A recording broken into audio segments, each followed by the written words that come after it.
Here's the Politico thing. Exclusive. Thousands of leaked messages show leaders of young Republican groups joking about gas chambers, slavery, and in a private Telegram chat. Inside the rising GOP leaders' racist chats obtained by Politico spanning more than 7 months. I will be honest, I don't think this kind of stuff has motion anymore. I don't think people care. It's the least surprising thing of all time. But you have to remember, this kind of stuff only mattered if people in positions of power actually had a sense of dignity and shame. On the Democratic Party side, I think there is still some semblance of dignity and shame, or at least like an aesthetic posture towards dignity and shame, which they often weaponize against their enemies, or try to weaponize against the Republicans. It doesn't work, but they try to weaponize against like their left flank, and it does kind of work because the left is the only suckers in the game that are super predisposed to not understanding like the complexities of human beings and will measure you on the virtues of like what you represent in that immediate moment. But even when it goes above and beyond, when these guys are actually playing out these desires that they joke about in group chats, I just don't think that it works anymore. I think it just, especially for the right, it does not work. I guarantee everyone in that group chat knows who you are and hates you. Oh, for sure. These are the extremely online young Republicans. Of course they hate me. Everyone that votes no is going to the gas chamber. When did we bring that site out? You're giving nationals too much credit and expecting the Jew to be honest. You want to know why this kind of stuff doesn't work? Because all of the forces that even remotely acted as though they care about anti-Semitism have in the last 2 years shown their true face, which is that they only care about anti-Semitism accusations as long as they can weaponize that against people who are anti-Israel. The other reason why this stuff doesn't matter anymore is because of the weaponization of shamelessness demonstrated by the Republican Party. And last but not least, look at Twitter. This kind of communication is no longer just done in private chat groups that actually showcase people's secret opinions. People say this stuff publicly and get hundreds of thousands of views on Twitter. The permission structure for neo-Nazi sentiment has expanded. The permission structure for being a reactionary has expanded dramatically. A part of that, and I think about this all the time, a part of that I think is just the way we communicate and the way we spend time online. As more and more of our interpersonal communication development actually takes place in an environment that is utterly removed from like all of the other markers of what makes you a human being, where you can't tell if the other person on the other side of the screen is actually a fully fleshed out adult with a fully functioning brain or an absolute sociopath. You end up assuming neutrality across the board. You end up assuming, I think, that the person that you're communicating with online is basically you on the other side. Like their background resembles you to a certain degree. Sometimes I'm reminded that that is not the case when, I don't know, one of these like Twitter accounts will be like, I'm 21, or they'll talk about like age gap relationships or something. Like a political account that I follow will talk about like age gap relationships. It'll be like a 23-year-old and a 20-year-old should never date. And I'm like, oh my God, you're literally a child. Like that's when I remember that like I'm getting information from an actual child. And I think this environment, the way that we, the more we communicate almost exclusively online, the more vicious we become as well. And I'll give you one example of this, right? I think you're wrong. This still does matter in political circles. I believe all but one of the people mentioned in this article have been fired from their jobs or resigned. We're not at peak acceptance of racist garbage and shamelessness yet. Scary, it could get worse. Maybe. But I think if that was the case, Turning Point USA would have been shuttered a long time ago, especially considering that this is exactly what TPUSA used to do all the time. And look where TPUSA is now. Charlie Kirk just got a posthumous Medal of Honor today. And for years and years and years, we saw Turning Point USA get this kind of coverage over and over again. And look where it's at now. Yeah, Big Balls remained in government after his racist messages got leaked. I think people don't care, especially because the administration is openly putting to policy what these opinions actually are behind closed doors. When you have an administration that is also posturing as though they want to defend whiteness in this country, yeah, of course the people that are champions of that cause behind closed doors are going to be even more gross. This is what I mean when I say that the permission structure has expanded so dramatically on the right. On the one hand, you can't have a conversation about like the violent retaliation to the endless amounts of violence that colonial subjects receive without being branded a terrorist. It's completely unacceptable. You can't say that. You can't even say that like Hamas is a national emancipatory group and has no like jihadist or Salafist ambition beyond that without being branded a terrorist. But on the other hand, you could just literally talk about like you can't trust Jews. As long as you're pro-Israel, you can say that. You know, you can say, great, I love Hitler. As long as you're advocating for Hitlerian style anti-immigrant policy. This is exactly the type of rhetoric that unironically is no longer hidden behind closed doors. I think it's like out in broad daylight. Okay. Thousands of messages shared in a group chat of young Republicans is revealing some racist thoughts that they even worried about being leaked. Well, those exchanges have been leaked, obtained by Politico, and are part of a Telegram chat among young Republican leaders in the following states: New York, Kansas, Arizona, and Vermont. New York State politics reporter Jason Bieferman is one of the journalists who wrote about this for Politico. Jason, tell us about this story, how it came to you, and what... This is the least shocking revelation for someone like myself. Maybe that's what it is. Because, like, of course they're like that. Politico report on a group of chat of young Republicans. Does this reflect some bad apples? Some bad apples. These are the future of the Republican Party. This is so vile, it's hard to find the words to put in the context that these are people who are part of one of two major parties that they believe in gas chambers and discrimination based on the color of people's skin. And for me, when I hear stuff like this, I'm like, have you seen the Republican Party's policies? Do you know what I mean? Like when I hear this kind of stuff, I think to myself, like, how is this shocking? Because we are, and I mean this sincerely, we are like 2 election cycles, if election cycles happen at all going forward, we are 2 election cycles away from the president speaking like that. I'm gonna be honest. That's what it feels like to me. Because the policies already reflect this desire, this vile attitude that people have. And slowly but surely, the Republicans have redesigned political discourse in this country to make people, sometimes by force, be much more open towards this kind of ridiculous, fascist, violent policy making. Politico obtained over 7 months of thousands and thousands of messages in a Telegram group chat between, like you said, leaders in the young Republican state organizations in Arizona, New York, Kansas, and Vermont. Now, it's kind of a misnomer, young Republicans, because it's called the Young Republicans, but these are, full-grown adults, 18 to 40 years old. And over the course of these 7 months, they exchanged messages with, extremely anti-Semitic and racist comments. They referred to Black people as monkeys or the watermelon people. I saw a lot of chatters go 40, Lamau, young Republican. Yes, for the Republican Party, 40 is young. Come on now. Anyway, I can't make up my mind. I'm the leading chief counsel of the ADL, and I can't make up my mind until I find out what these people's positions are on Israel. Once I figure out if they're pro or anti-Israel, I will really reconsider whether or not I have decided that this is truly anti-Semitic or just a bunch of young guys having fun. People they called race epic. They talked about the love of Hitler with factions of their party, or even supporting slavery. This was a chat with members elected to lead their states within a prominent Republican youth political organization that numbers 15,000 people. And they were in a campaign to lead this organization nationally.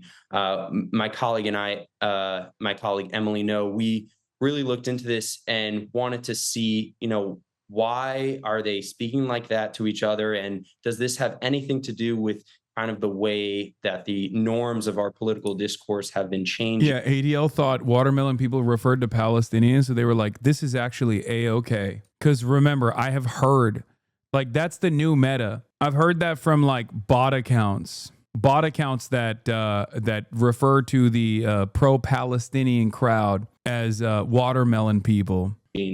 Some would say since President Trump came to power. It's just, bro, like the Department of Homeland Security is literally Groyper posting every day, bro. They are literally straight up Hitler posting. Oh my God, these are the racist Nazi losers. Of course they are. Oh my lordy, holy moly. Dude, this is why fascism is a loser ideology. It's an ideology that you only abide by if there is something lacking in your life. And it's not because they're like thick and chunky. There's plenty of thick, chunky boys out there who are fighting the good fight. But you can see them reeking with insecurity. Fascism is the ideology of fucking losers. They have no great ambition to redesign society in an equitable fashion. They have no interest in helping others. They simply are constantly engaging in battle and in some instances violence to restore a mythological project of person because it's something that they lack internally. They have something that's missing, and that insecurity causes them to fantasize about the entire in-group being this superior, playing a superior role in society, and we have to like reassert dominance in this way. And you have a sense of overwhelming entitlement, and your personal experiences in the real world do not match what you thought society owed you. You turn to ideologies like fascism, and sometimes the inflection could be something as stupid as like not getting pussy. Straight up. Just like other people get laid, I can't. Why not me? I deserve it as well. The article is titled, I Love Hitler. Leaked messages expose young Republicans' racist chat. Leaders of young Republican groups throughout the country worried what would happen if their Telegram chat ever got leaked, but they kept typing anyway. They refer to black people as monkeys and the watermelon people and mused about putting their political opponents in gas chambers. They talked about their enemies and driving them to suicide, and a lot of Republicans who they believe support slavery. William Hendricks, the Kansas Young Republican vice chair, used the words N-word and variations of a racial slur more than a dozen times in the chat. Bobby Walker, the vice chair of the New York State Young Republicans at the time, referred to it as epic. Peter Junta, who at the time was chair of the same organization, wrote in a message sent in June that everyone that votes no is going to the gas chamber. Junta was referring to an upcoming vote on whether he should be chair of the Young Republican National Federation, the GOP's 15,000-member political organization for Republicans between 18 and 40 years old. I'm going to create some of the greatest physiological torture methods known to man. We only want true believers, he continued. Two members of the chat responded. Everyone that votes no is going to the gas chamber. When do we start bullying, dude? We have a solid 3 people who can probably have them want to jump. If they vote for us, why would they be gas? When do we bring that side out? I'm going to create some of the greatest physiological torture methods known to man. We want only true believers. Can we fix the showers? Gas chambers don't fit the Hitler aesthetic. I'm ready to watch people burn now. We got to pretend that we like them. Hey, come on in. Take a nice shower and relax. Boom, they're dead. Gas chambers is a Dutch oven. That's...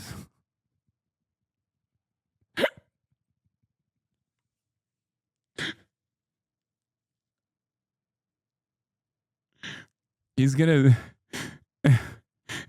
fart and put the covers over their heads so hard that the person is gonna be driven to suicide. Also, it doesn't make sense. Gas chambers absolutely fit the Hitler aesthetic. What is this guy saying?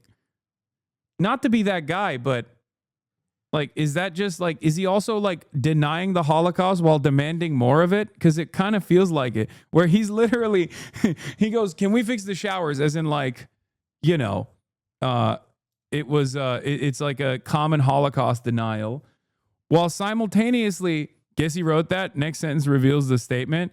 Can we fix the showers? Gas chambers who don't fit the Hitler aesthetic. Joe Maligno, who previously identified himself as general counsel for the New York State Young Republicans, wrote back. He just thinks that they only use shower traps and not actual gas chambers because he's historically illiterate. I'm ready to watch people burn now. Annie K. Katie. That's what Annie K. Katie? New York's National Committee member said. The exchange is part of a trove of Telegram chats obtained by Politico and spanning more than 7 months of messages among young Republican leaders in New York, Kansas, Arizona, and Vermont. The chat offers an unfiltered look at how a new generation of GOP activists talk when they think no one is listening. Many of the chat members already work inside the government or party politics, and one serves as a state senator. Together, the messages reveal a culture where racist, anti-Semitic, and violent rhetoric circulate freely, and where the Trump-era loosening of political norms has made such talk feel less taboo among those positioning themselves as the party's next leaders. The more the political atmosphere is open and liberating, like it's been with the emergence of Trump and more right-wing GOP even before him, it opens up young people and older people to telling racist jokes, making racist commentaries in private and in public, said Joe Fagan, a Texas A&M sociology professor who has studied racism for the last 60 years. He's like, I've been studying racism for the last 60 years, and let me tell you, okay, gotten so much more open, which is ironic because that's literally what I've been saying. This is Annie Kate, Annie K. Katie, Bobby Walker, and Peter Junta and Joe Maligno are the ones that talk shit in here, lol. What's up with young Republicans, bro? They always look the same way. What is this aesthetic? A notarized affidavit signed by Bartles and obtained by Politico also sheds light on the intra-party rivalry that led to the Restroyer War Room Telegram chat to be made public. Bartles references Wax as well. He wrote that he did not give Politico the chat and that Wax demanded in a phone call that he provide the full chat log. When I attempted to resist that demand after providing some of the requested information, Wax threatened my professional standing and raised the possibility of potential legal action related to an alleged breach of non-disclosure agreement. Bartles claimed in the affidavit. My position within the New York Young Republican Club was directly threatened. Walker, who now leads the New York State Young Republicans, touched on a similar theme, saying that he believes portions of the chat may have been altered, taken out of context, or otherwise manipulated, and that the private exchanges were obtained and released in a way that clearly intended to inflict harm. He also apologized. There is no excuse for the language and tone of the messages attributed to me. The language is wrong and hurtful, and I sincerely apologize, Walker said. I am going to once again explain something that I have said for years. Ronald Reagan was a monster. Ronald Reagan was a racist. Ronald Reagan openly advanced racist policies both at the governor's office and as president. But liberals still revere him. Only until they found out that Ronald Reagan called African diplomats monkeys who don't know how to wear shoes did some liberals turn around and go, oh, wow, that's so racist. If you recall, that was recently at the time, it was like a newly recovered tapes between him and Nixon, their private correspondences. And liberals were like, oh my God, I can't believe how racist Ronald Reagan is. And it's like, dude, look at his policies. Of course he's racist. What are we talking about? It's always shocking to me that the administration right now that is acting out the desires of these young Republicans, who sometimes even use the language that these young Republicans are using, with the exception of basically saying the N-word or wholeheartedly endorsing Adolf Hitler. With those two exceptions, they are advancing Hitlerian policy. But unfortunately for the average American, they can't comprehend that. They just look at state violence, or they look at the agenda of the federal government as just the agenda of the federal government. They cannot comprehend that this is just pure Hitlerian domestic fascism until they hear Donald Trump say the N-word, and I don't mean nuclear, the other N-word. I don't think people will assume that Donald Trump is like a racist person. I don't think the overwhelming majority will assume that. And by that point, it might have been normalized anyway. Look at this other young Republican law. Mike Johnson's friend Bobby Walker said, "Rip is epic." Dude, what is happening? Look at how jolly this person looks. You shouldn't be saying that, little man. You should not be saying things like that. The kid from Up. What do you say? What do you do? Behold the master race, the Heil Titler Brigade, once again. It's just like, I don't know. I have a lot of opinions on this. On the one hand, it's like these guys have basically decided that vice signaling shows your honesty, your earnesty. And I don't think a lot of people understand that. On the Republican side, they have fully adopted villainous behavior. They see that as being real. And I'm afraid that even a lot of normies who get brain broken by correspondence online also kind of feel that way. This is something that I criticized a while back when people would come after me and Pokey and be like, you guys are, Disney streamers, right? You're bad, you're wrong.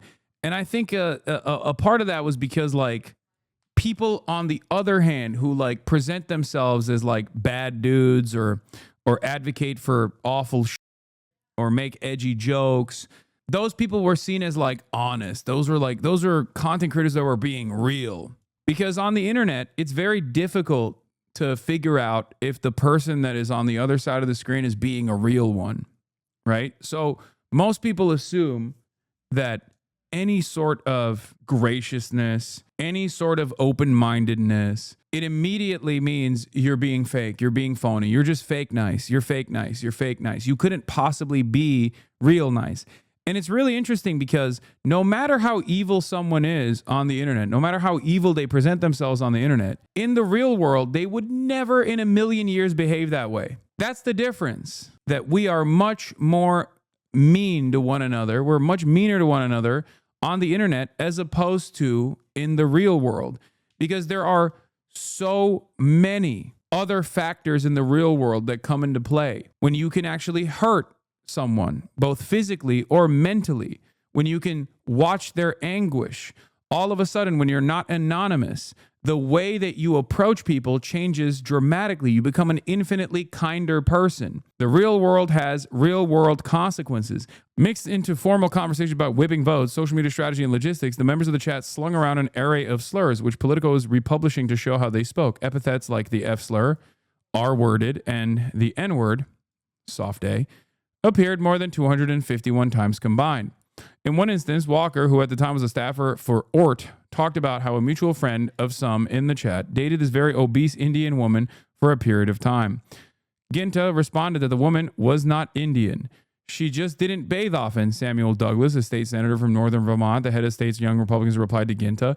What's crazy about this anti-Indian hatred is that, like, for the longest time, this kind of like anti-Indian sentiment was fairly limited, I would say, in like mainstream discourse, because in comparison to Canada or in comparison to the UK, there's just not a lot of like Indian people or Pakistani people in America as a significant minority population. I feel like they learned this from the European races. It's everywhere now. It's like unstoppable. And it blows my mind because like Americans don't really know the P slur, for example, right? Like I used to talk about that all the time. Like the P slur, Pakistani shortened to the first four letters, is not known in the United States of America as like a common slur. And it's really interesting because it's so not known as a common slur that like I think George W. Bush once famously said it and didn't realize that he was saying a slur and had to apologize for it. Whereas in Canada or in other places, in other British colonies, where there is a higher density of brown migrants, specifically from places like India and Pakistan, that is like a slur that people know. And it's a big no-no. It's very interesting. I guess what I'm trying to say is the racism doctorate recipient here is that Americans have advanced on their racism. In a separate conversation, Ginta shared that his flight to Charleston, South Carolina landed safely, then offered some advice for his fellow young Republicans. If your pilot is a she and she looks 10 shades darker than someone from Sicily, just end it there. Scream the no-no word, Ginta wrote. Douglas did not respond. Dude, what is up with this bro? These motherfuckers, I feel like maybe they believe it. This is like unbelievably childish that it always made me feel like, oh, they're just saying that because they want to signal to other people that they're the right kind of racist. But like who the makes this calculation, bro? Honestly, like there's never been a moment in my life where I have been fearful of a person that is in control of my destiny on the virtue of the color of their skin. I just cannot comprehend how little you must trust the institutions and how confident you are in like racial superiority that you don't just say it because you want others to believe it, but you personally believe that like a brown woman is incapable of commanding your flight. That's so stupid. I need you to understand something. I'm not being like, oh, look at how woke I am. I don't get scared when a brown woman is my pilot. Like that's a psychotic thing to even say. That's not a demonstration of virtue, okay? That's just being a normal human being who understands the unimaginable amounts of training that is required for someone to become a pilot to begin with. Like, I understand the background. Sorry, not being a dumbass is woke. Yeah, literally, I guess that's where we're at now. Oh my God. Honestly, when you go back to it, I think Gamergate did do a number on American men. Seriously. All it took was for a bunch of insecure dudes to feel like the one safe space that they had was being threatened by yucky women and gays. And they just all became like straight up neo-Nazis. And then the second wave of that Gamergate was with the rise of Andrew Tate and accelerated misogyny. Alex DeGrasse, a senior advisor for Stefanik, said the congresswoman was absolutely appalled to learn about the alleged comments made by leaders of the New York State Young Republicans and other state YRs in a large national group chat. According to the description provided by Politico, the comments were heinous, anti-Semitic, racist, and unacceptable. He continued, noting Stefanik has never employed anyone in the chat. If the description by Politico was accurate, Congressman Stefanik calls for any New York Young Republicans responsible for these horrific comments in this chat to step down immediately. Stone also condemned the comments in a statement. Do we even believe that prominent national Republicans don't also speak exactly like this? I certainly don't. I believe that they do speak exactly like this. Am I crazy for this assessment? I'm old enough to remember Elise Stefanik quite literally endorsed a person who did say that about Adolf Hitler in a New York local race. That's not even a joke. She did do that. GOP House candidate. Why is this on imdb.com? What the f? It's a Rolling Stone article. GOP House candidate backed by party leadership said Hitler is the kind of leader we need. Carl Palladino, whose campaign for New York's 23rd congressional district is backed by House Republican Conference Chair Representative Elise Stefanik, made the comments to the Our House radio show host Peter Hunt. Hey, son, I've been a fan for a while, but what the f is this? Why haven't you addressed this? And it's an anti-Piker link. You know my ass is not clicking on that on screen.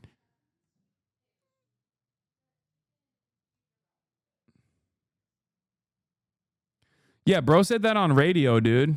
I remember this about Elise Stefanik because Elise Stefanik has been seen as a champion of the rights of Jews in America, famously, with her blistering critique of numerous presidents of elite institutions of higher learning that weren't sufficiently pro-Israel. And she got a couple people fired as a consequence of her scathing interrogations. Few minority groups are spared from the Young Republicans group chat. Their rhetoric, normalized at most points as dark humor, mirrors some popular conservative political commentators, podcasters, and comedians amid a national erosion of what is considered acceptable discourse. Ginta's line on darker-skinned pilot, for example, echoes one used by slain conservative activist Charlie Kirk last year when he said, if I see a black pilot, I'm going to be like, oh boy, I hope he's qualified. Yep. Walker also used the moniker Eye Patch McCain. Originally, what?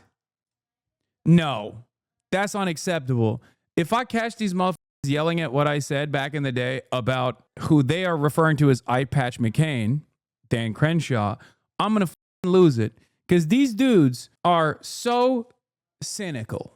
They love talking about how fucked up it is when a young leftist is out there making jokes, cracking jokes about a congressperson by the name of Daniel Jedediah Crenshaw. Yeah, how dare they? He's a hero. I was young when I did those jokes. I'm not young anymore, but I was a young leftist when I made those jokes. I'm an old leftist and I still make jokes like that, but I was young at some point. Anyway, Crenshaw lost his eye while serving as a Navy SEAL in Afghanistan. Walker also makes the remark, I prefer my war heroes not captured, a repeat of a similar 2015 line from Donald Trump. Art Gibson, a professor at the University of Dayton who specializes in white racial extremism, surmised the young Republicans in the chat were influenced by Trump's language, which he said is often hyperbolic and emotionally charged.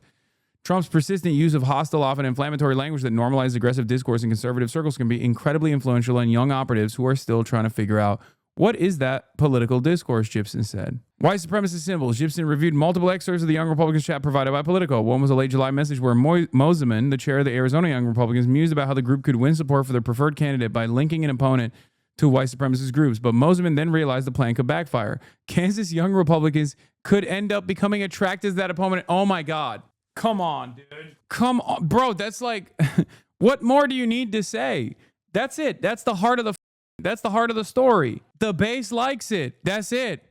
Can we get them to start realizing Nazi edits with her, like pro-Nazi and fascism-sick propaganda? He asked the group.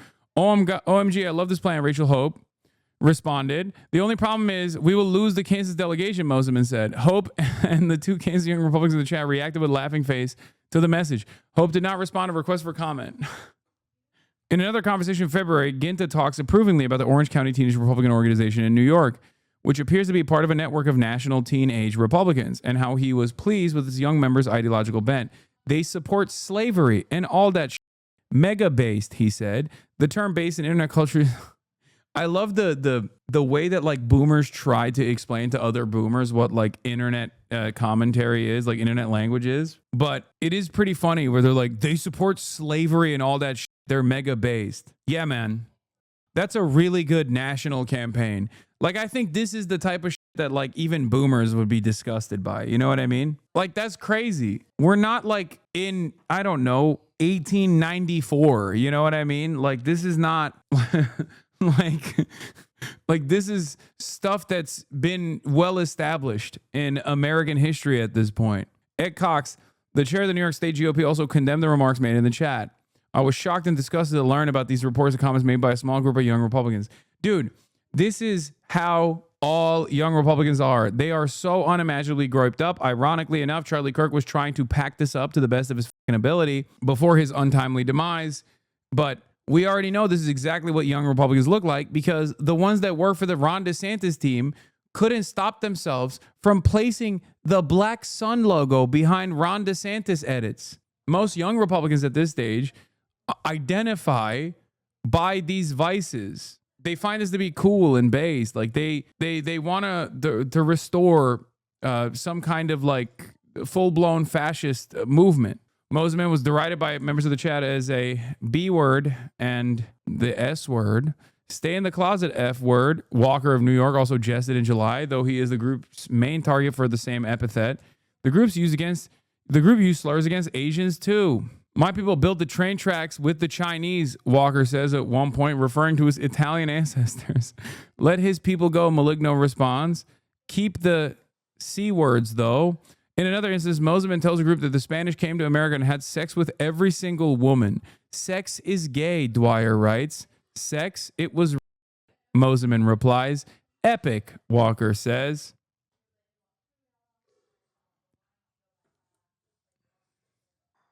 I need you to understand that the age range of these people is 18 to 40 in this group chat. It's not 12 to 14. It's 18 to 40. They're not like 16 years old in a Xbox Live lobby where they're going, rape is epic, Omega based. You're cringe if you have consensual sex. Like the very fact that he said epic instead of based implies that he is at least a faillennial. Just understand that. This dude is a 9gag memester. It was pictured with Mike Lawler too. Another Bobby Walker photo. Dude, he is so rotund. Oh my God, he looks like Kyle Rittenhouse bass boosted.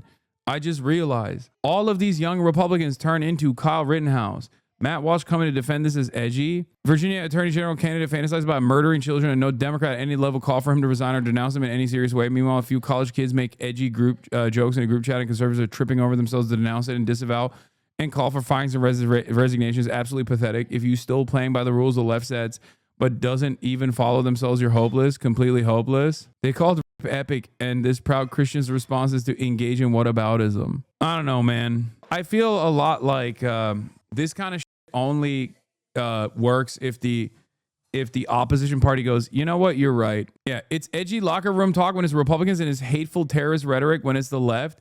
And the hateful terrorist rhetoric from the left is sometimes just saying that Trump's policies are fascist. Like that's just an objective reflection of contemporary events matching up with historic patterns of fascist ideology, fascist movements. Okay, that's not terroristic threats that must be stamped out. That's just the truth. And I say this as someone who does sometimes go above and beyond with my rhetoric. Okay, sometimes, not all the time, but sometimes. Yeah, the real F slur is fascist. This is going to put the Young Republicans organization who demanded resignation of the group chat members in an awkward spot. Who are they to say it's bad if the vice president says it's pearl clutching? By the way, I told you that this was going to be the response from JD Vance and even Donald Trump, and if it even gets to Donald Trump at all. I think in this day and age, we've gotten to a point where this kind of like shameless, transparent, overt white supremacist fascist rhetoric is seen as a benefit by those who see the future of the Republican Party. Like that's the reason why JD Vance is defending it. And the Nazi base is mad at the leaker. Seriously, Gavin Wax should be immediately blacklisted from any political circle. Zero tolerance for friendly fire. Yeah. I mean, these are all people who voted for Donald Trump because he reminds them of their racist grandpa. No, for sure. But I think this is community organizing for the right nowadays. I think like the more transparently evil you are, the more transparently awful you are, the more you're, signaling vices, the more other people go, yeah, that's a real one.